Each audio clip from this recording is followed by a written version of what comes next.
You're watching WMAR-2 News. Well, today, state and federal leaders will recognize the work it took to fully reopen the Fort McHenry Channel after the collapse of the Key Bridge. Meanwhile, the work to rebuild the bridge has just begun. The MDTA held a virtual meeting laying out plans for the rebuild and also answering questions from the community. The focus is building a bridge that meets the needs of the port while also advancing safety for the structure.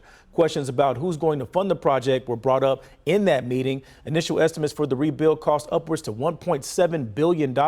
President Biden doubled down on his commitment to secure federal funding for the project. MDTA adds that they are working on options to minimize the burden on taxpayers and the cost for anyone paying tolls. We caught up with a few people to get their thoughts on this rebuild.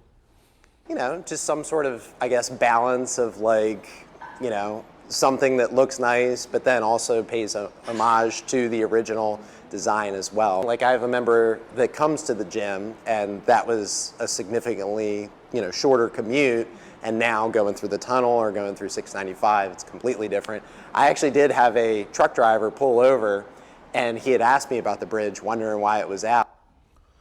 People also told us they would like to see a mix of original aspects of the former bridge and something that commemorates the 6 workers who lost their lives. As for construction, officials say that may start mid-2025 with a completion date around October of 2028. Well, a union representing probation officers in Maryland is demanding better safety measures after one of their members was killed on the job. Last month, probation agent Davis Martinez was killed while doing a check of one of his parolees in Montgomery County. Emmanuel Sewer is now being charged with his murder. The union says they think this crime could have been avoided. It should not have taken this tragedy for our concerns to finally be heard. Together, we are demanding to be equipped with the tools, training, and proper safety protocols that allow us to safely avoid or remove ourselves from a dangerous environment.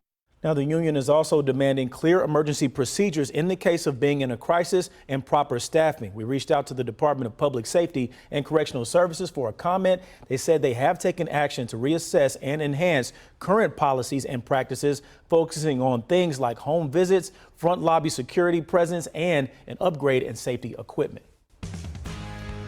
Well, no gunner yesterday for the O's. He had the day off, but that created the perfect moment for Jorge Mateo's return to the lineup.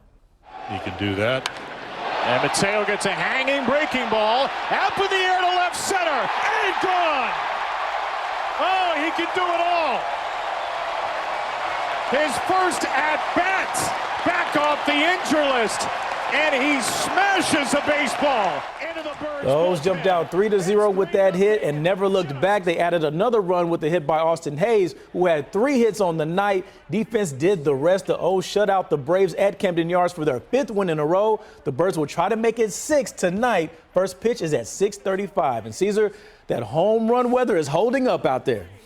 It really is, Randall. We continue to see perfect conditions for a lot of runs to be scored. It's dry weather, warmer as well out there. So if you're heading down to Camden Yards to see the O's take on the Braves, well, first pitch is at 6:35. We'll see that temperatures hang around those mid-80s to start off the game, and then we'll be back in towards those low 80s by the 7th inning stretch. Then as we head in towards the 7-day forecast, you'll notice that the rest of this week starts to really heat on up. We'll see that Thursday we'll be back into the low 90s. Friday, we'll see temperatures hanging around the mid-90s with the cold front sliding through, bringing us a few thunder showers towards the evening time frame, drying out and staying relatively cool for parts of Saturday and Sunday with temperatures in the mid-80s. And then we turn the heat back on as we start off the new work week. Randall? All right, thank you, Caesar. All right, guys, you can stay up to date on the top stories of the day by going to WMAR2news.com. And for your news and weather while you're on the go, make sure you download the WMAR2 News app in your app store. Thanks for watching. I'm Randall Newsom.